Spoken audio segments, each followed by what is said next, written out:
All right, so it's been a long time since I posted a video, but I've run into a little bit of free time. And video is going to be kind of a comment response video. I've gotten a lot of comments uh, from some viewers, well, a few comments from some viewers, and two of them posted some pretty good questions that I actually wanted to get into in my channel.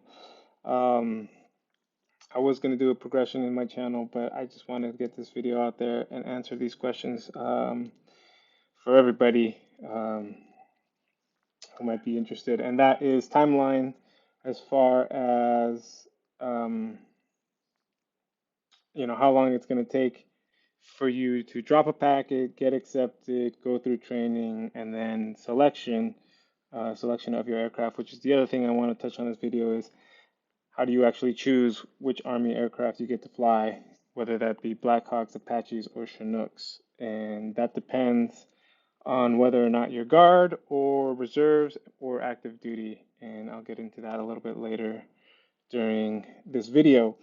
Um, so first of all, how long it takes for you to drop your packet, it kind of totally depends on you and your recruiter. I would say mostly your recruiter and how well prepared you got to your recruiter. If you watched my videos in the past, you know that I'm a big proponent of getting things ready before you see your recruiter. Um, and I've explained that in the past. So if you have questions on that, type them into the comments or look at those previous videos. For me personally, it took about 2 years, but that's because I had some hangups. Well, for one, I had a job and I had to kind of juggle going through this process and com doing my job. And it's not like a 9 to 5 job. I was working for the Alaska Wildlife Troopers. My closest recruiter was 800 miles away, you know, 3 hour plane ride. So it was difficult for me to get through the process and still work. And then anyway. So that was one thing. The other thing was I had to get LASIK when I went through my first flight physical. It turned out I had astigmatism and I wasn't qualified for flight duty, so I got LASIK. I paid out of my own pocket to get that LASIK and then drop a new. Well, I never dropped that flight packet, but I got a new flight physical to put into the flight packet. Um, so if any of you, yeah. The big thing, if that ever happens to somebody, the big thing recruiters are going to try to do is ship you out at the 15 Tango or something, maintenance, aircraft maintenance, or crew chief or whatever, and say, oh, well, just enlist now, and then the Army will pay for your LASIK, and then you can drop your packet once you're inside. You can do that if you want, but my recommendation is don't do that because when you're out of the Army, you hold all the bargaining chips, right? Once you're in, the Army can do with you whatever it wants, and it's a lot harder to get in. I wouldn't say it's maybe not necessarily harder to get in once you've enlisted, but the Army will monopolize your time. That's what I've heard from other prior enlisted people, and you just may never get the time to drop your packet. Um, Other than that, so yeah, like, and then there were some timing issues that came up with when the boards were happening and when I could drop my packet. So for me, all things said and done, 2 years to drop my packet. After it was dropped, it took about they do a board. I think they do 5 boards a year, maybe four. I think I've mentioned that in a previous video. Either way, you gotta wait depending on when you drop it, it could be next week or a month um, before it goes to the board. Then it stays around on the board for a while, um, and then about 3 months later, they'll let you know whether or not you got picked up. Uh, so you got those however long it takes you to drop the packet, plus about 3 months for the board to receive it, and then they do it every I don't remember, like I said, every four times a year. Um, and then it kind of it kind of depends on what the stack is like. I assume that right now the stack is kind of far behind. I totally know. I'm just kind of saying that. I don't have no basis on this, but I assume that with all the corona and the pandemic stuff, people are getting it's basic. Shipping out to basic is not an easy process. Um, that being said, uh, speaking of that whole corona thing, I don't know how that's affecting any of this process. So I do know how it's affecting flight school, and I can talk about that later. But as far as going to basic and warrant officer candidate school, I have no idea. Uh, in any event, for me personally, if this was going on in the real world or the world prior to Corona, it took me about 3 months from the day I was told I was getting picked up to shipping out to basic training. Um, and that's about standard. That's what I heard. Everybody was kind of on that roll. It was 3 months. Some people were like 5 months. I think the longest was 6 months, and the shortest was about a month. So take that time. I had another question in the comments, what they should be studying, and take that time mostly to get physically in shape. Basic is where you'll be most physically challenged. A little bit in walks, uh, but just I mean you don't have to get jacked or anything, but be able to run, be able to pass your PT test, right? You should have been able to do that to drop a packet, but you should be able to pass your PT test, and be better than the standard, right? Get in shape. You got if you got a job or whatever. In my experience, at that point, I didn't have a job. I was just getting ready to ship out. So I was just getting in shape, and I studied. Maybe I'll put it in the description here. The FAA has a rotorcraft manual, uh, and it just talks about general airspace and general helicopter aerodynamics, and that's a good place to start. Um, it kind of transfers over a little bit, but there's really no way to get a head start too much on flight school. And at that point in the on the path getting picked up, it's still so far ahead. You got to get through basic training, you got to get through warrant officer candidate school, you got to get through WOBIC, and you got to get through CM. We'll talk all about this soon. But it's still so far ahead that it's anything you kind of study at that point, it's not really, you're not really gonna hold on to it 6, 7, 8, 9, 10 a year down the line, right? Um, so it kind of all depends.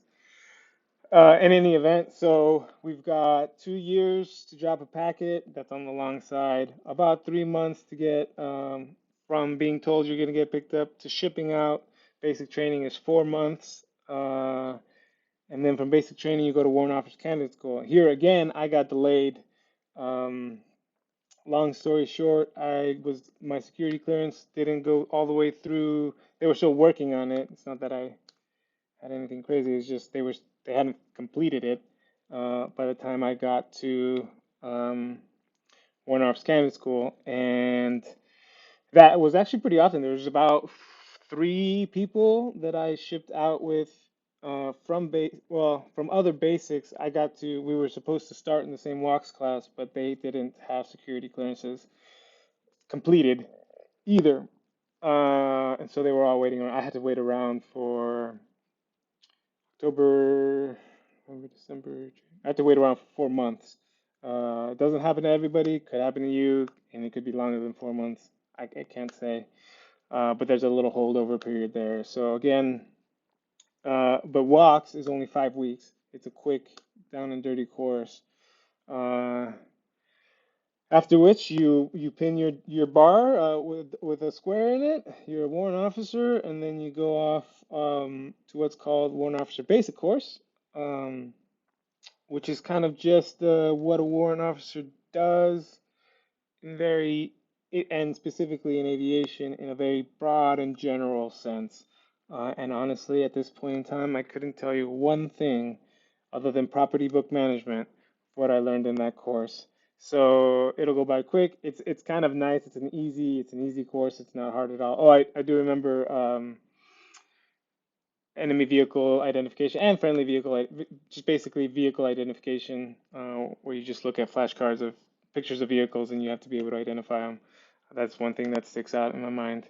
But it's 3 weeks, it's short, and but this course is important insofar that, and we're getting into it, the next part of this video is how you get to select your airframe. Um, but regardless, let's say this course is important. Your GPA, what in the Army is called Order of Merit, um, is important in this course. Um,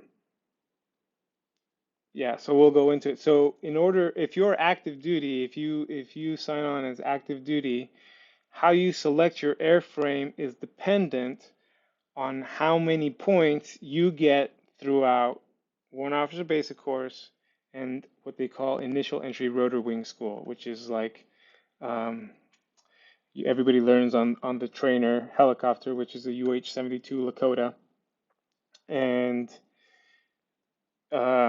how you do in that course, which they call IERW or primary, and WOBIC, Warrant Officer Basic Course, depending on how you did in the class, um, you get to, in a sense, pick your aircraft. And you don't really get to pick it, but you get your first choice, or closer to your first choice. So, for example, in my class, and I don't remember the specifics now, but uh, let's say there were 20 for easy maths, 20 active duty warrant officers, and each of us want our different things, right? So I wanted a Chinook. I wanted to fly Chinooks. My buddy wants to fly Apaches, and somebody else wants to fly Blackhawks. And so they put that on their wish list, number one, number two, number three. Um, and then the Army has a wish list as well. They say, well, from this class we need, and in my class it was 4 Chinooks. I think it was like 15 Blackhawks, and I don't, like another like 30 Apaches or something like that, and then 3 C-12s. For those of you who don't know, C-12s are a fixed wing aircraft. The Army does fly fixed wing. Somebody had asked about these in the comments. They were scared of getting fixed wing, which I can tell you now, if you don't want a fixed wing, you're not going to get a fixed wing in the Army. That being said, not everybody, but a lot of people want the fixed wing life in the Army. It's a very relaxed life. Uh, Yet I digress. So again, this class of 20, so for easy math, the Army will say we need 3 Chinooks, um, 3 C-12s, we need 4 Apaches, and 10 Blackhawks. All right. So let's say I was number one in my class, I will get my first pick. My first pick was a C-12.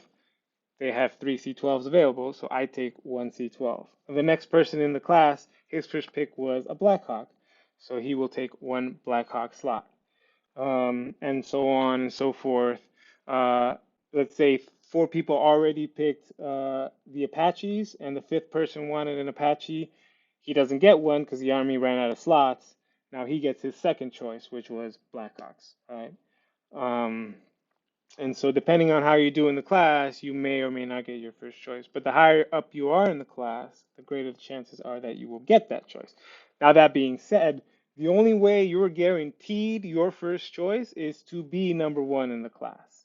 Um, so, if you're number one in the class, number one warrant officer, you will get whatever you want, no matter the slot. So, the Army will make a slot for you in your chosen aircraft. Other than that, let's say so in the class behind me, there were no C-12 slots, um, and so a lot of people had C-12s as their first pick, but they didn't get them. They got whatever was next in their pick. So there could be times when there are no. Typically, you'll always have Blackhawks and Apaches, but there may be times when there are no Chinooks or C-12 slots. That's if you're active duty. If you're reserve or guard, you already know.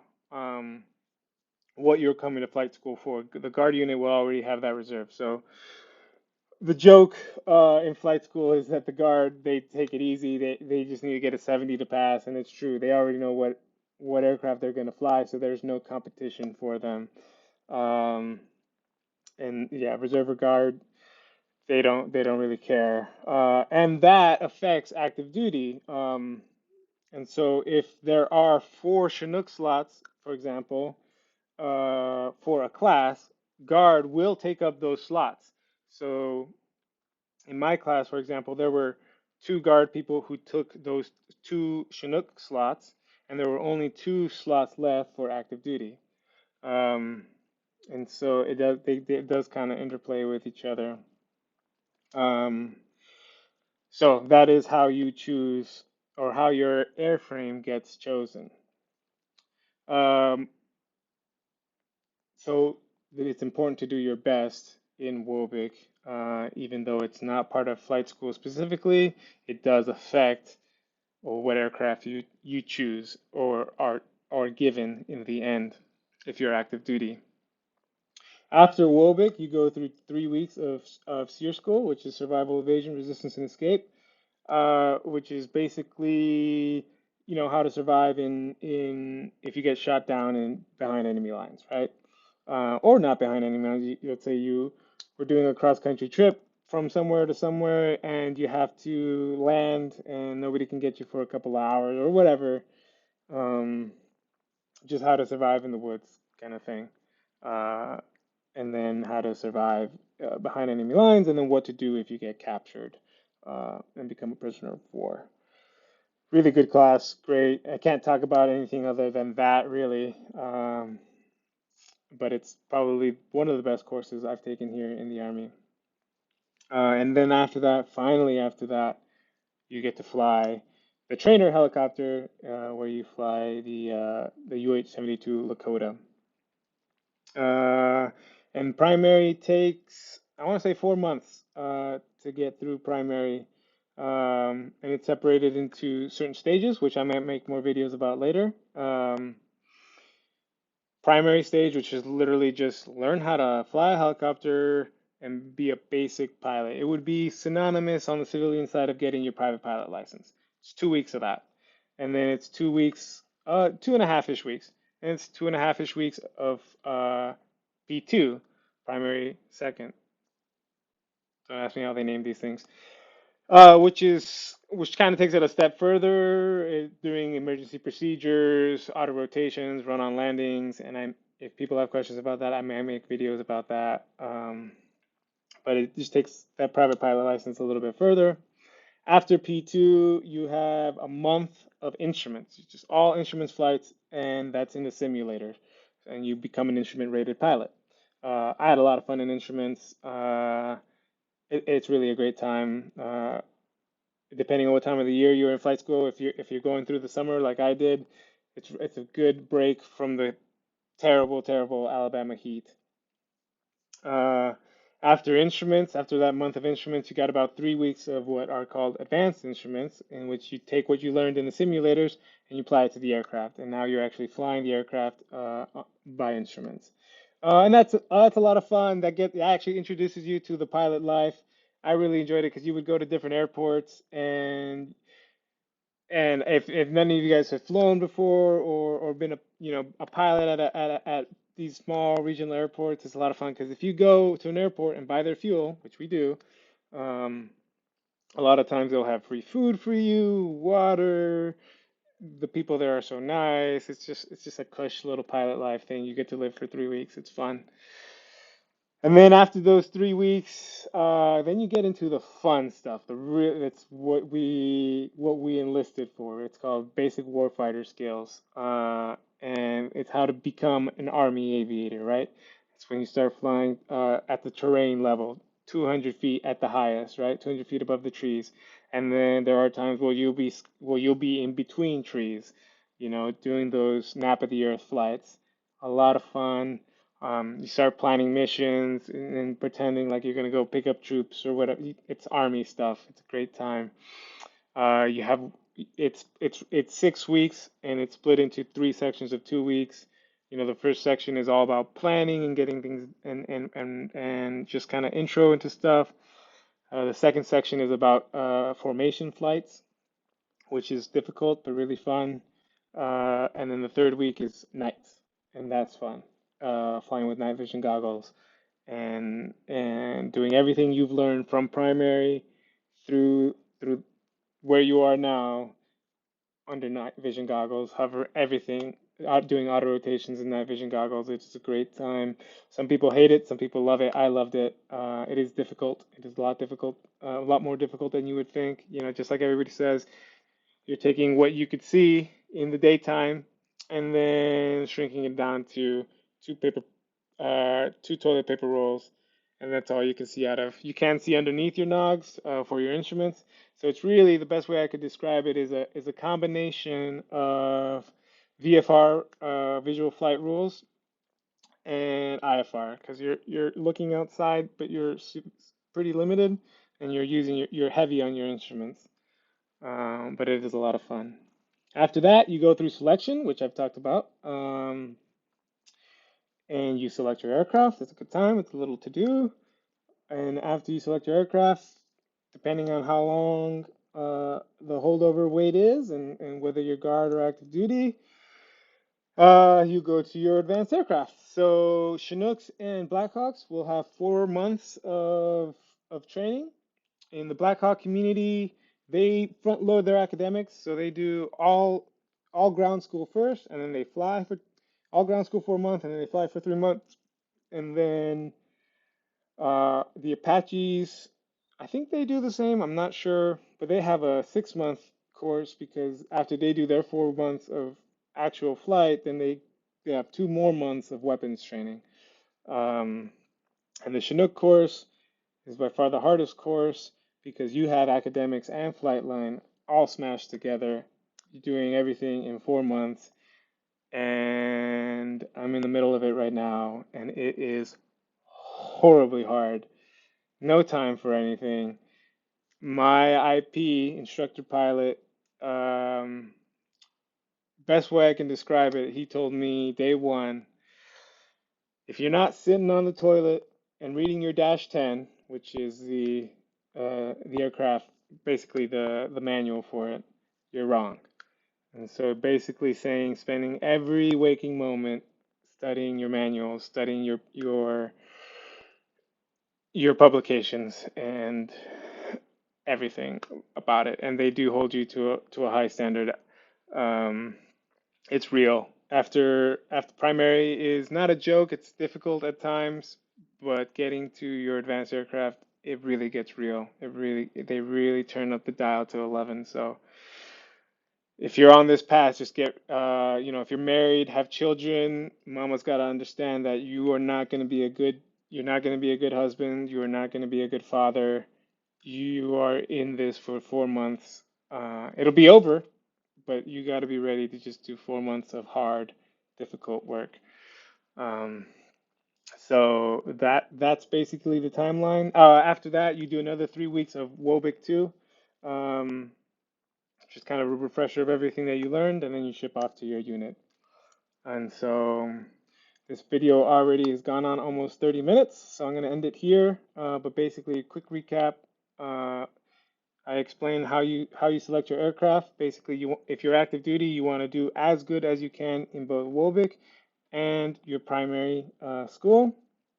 And then for the timeline, on average, I will say, let's call it 18 months for dropping your packet, plus another 3 months of waiting around, and then 18 months of actual flight school. So that's, take that for as I'm not going to do that math in my head right now.